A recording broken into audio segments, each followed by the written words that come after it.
Good morning, class. Good morning, grade 10. Before we begin, let us pray first. Can you please lead the prayer, Miss Galvez?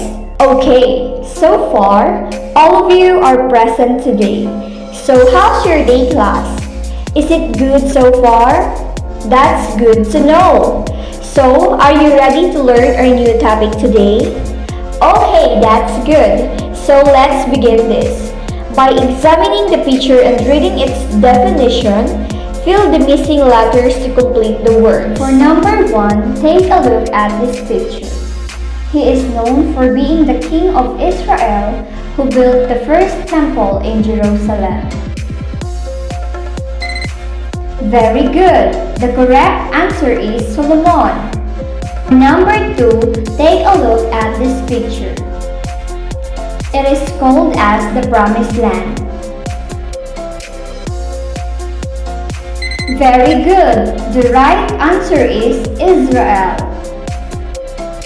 For number 3, take a look at this picture. They work in nightclubs whose customers are males. Very good. The correct answer is prostitutes. For number 4, take a look at this picture. It means to take care of and watch over. Very good. The correct answer is nurse. For number 5, take a look at this picture.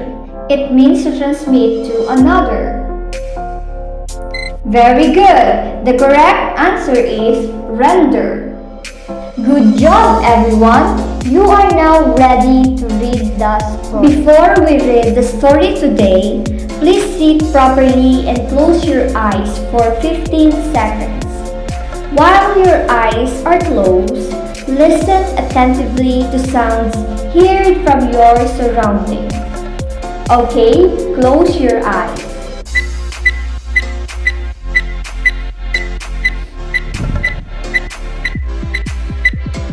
Okay, class, you may now open your eyes. What sound did you hear while your eyes were closed? Again, what sound did you hear while your eyes were closed? Alright, you may hear human voice, gust winds, noise, crumbling of paper, and etc. Did you hear the beating of your heart? Yes? No? In what situation should you listen to what your heart tells you? How about you, Mr. Casper? In what situation should you listen to what your heart tells you? Very well said, Mr. Casper. In making decision, we always listen to our heart and follow the way it takes us. It is simple yet very powerful. It helps us to lead a very happy and peaceful life. Before we finally land in reading the story, please take a look at the question that was posted in the board. How did the main character of the story, or King Solomon, make the wise judgment? You may ask me, how, ma'am? Well, this morning, we are going to read an inspiring story entitled Solomon Judges Wisely.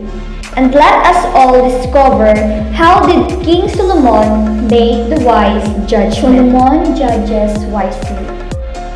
Sometime later, 2 prostitutes came to the king to have an argument settled. Please, my lord, one of them began. This woman and I live in the same house. I gave birth to a baby while she was with me in the house. 3 days later, she also had a baby. We were alone. There were only 2 of us in the house. But her baby died during the night when she rolled over on it. Then she got up in the night and took my son from beside me while I was asleep. She laid her dead child in my arms and took mine to sleep beside her. And in the morning, when I tried to nurse my son, he was dead. But when I looked more closely in the morning light, I saw that it wasn't my son at all. Boys at the back, please read the second paragraph. Alright, thank you boys. And for the third paragraph, please read it girls. Thank you girls. And for the last paragraph, let's read it all. Word of the king's decision spread quickly throughout all Israel, and the people were awed as they realized the great wisdom God had given him to render decisions with justice. And that's all. That's the story of Solomon judges wisely. Now that we've done reading the story, who can answer the question that I asked you earlier, which is, how did the main character of the story, or King Solomon, make the wise judgment? Yes, Miss Adam. Very well said. King Solomon ordered to have the baby killed. From that move, he was able to prove to himself who the real mother was. Who had an argument before King Solomon? What was the argument about? Yes, Miss Montefalco? Very good. The two prostitutes or the two mothers had an argument. It was about a baby whom they both wanted to claim. Then, what can you say about Solomon's judgment? If you were him, would you also do what he did? Again, what can you say about Solomon's judgment? If you were him, would you also do what he did? Yes, Mr. Borromeo?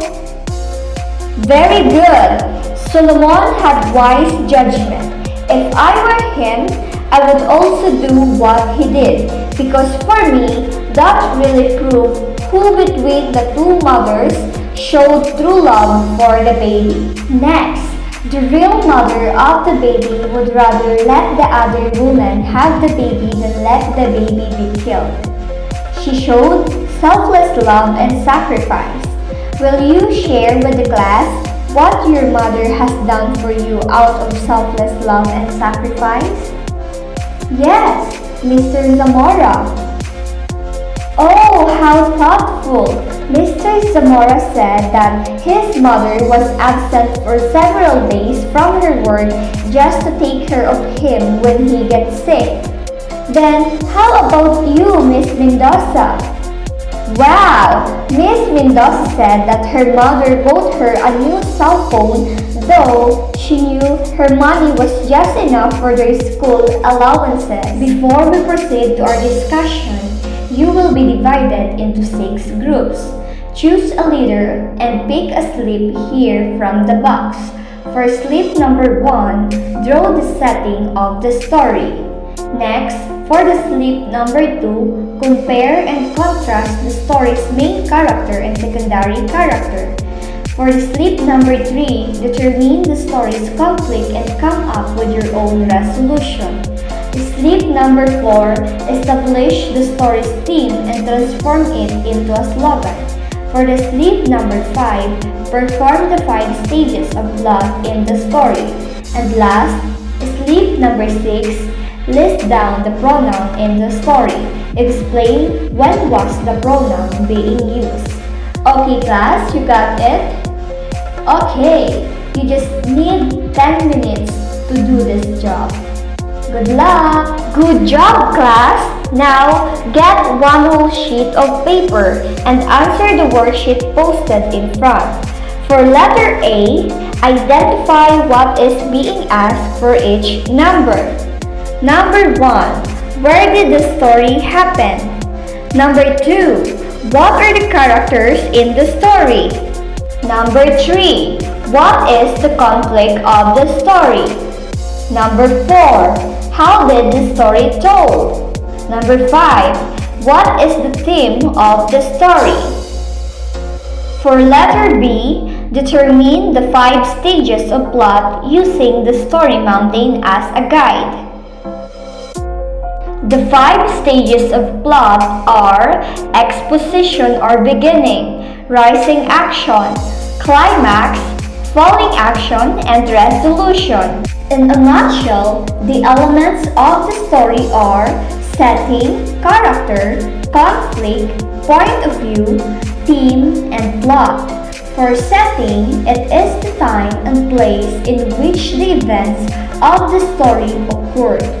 For the character, it is the person or animal who takes part in the action of the story.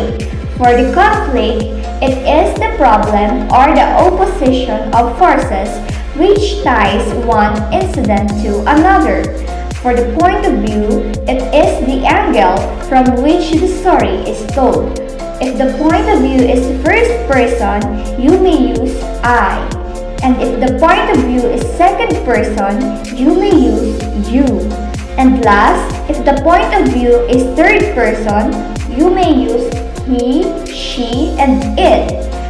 For the theme, it is the controlling idea or central argument the author is trying to convey. And for the plot, it is the series of events in the stories. There are 5 stages of plot. First is introduction or exposition. This is the beginning of the story where the characters and the setting are revealed.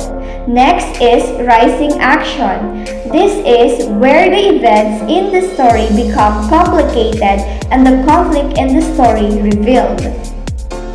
For the climax, this is the highest point of interest and the turning point of the story. Next is falling action. The falling action is the events and the complications begin to resolve themselves. And last is denouement and resolution. This is the final outcome or untangling of events in the story. For our last activity, you need to divide yourselves into 5 groups. Each group will create its own story without using any online resources as models. Likewise, identify the 5 stages of plot and select one reporter to present it in class. Please be guided from the rubrics below. This is the story assessment rubric. First, originality of ideas 30%, coherence and cohesion of ideas 10%, appropriateness of setting 20%, range and accuracy of grammar structures and spelling 10%, plot structure 30% for the total of 100%. Remember, you need to create your own story without using any online resources as model. Okay? Yes, good luck! Wow! All of you really create a great story. Good job, everyone! Since you've got it right and it's very easy to understand, I am not going to give you an assignment. However, you need to study and review your notes for we will be having our long quiz next meeting. Do you have any questions and clarifications? Okay, if it's not, then thank you so much for being with me this morning, class. And I hope that you've learned something today. That would be all for this morning. Goodbye, class.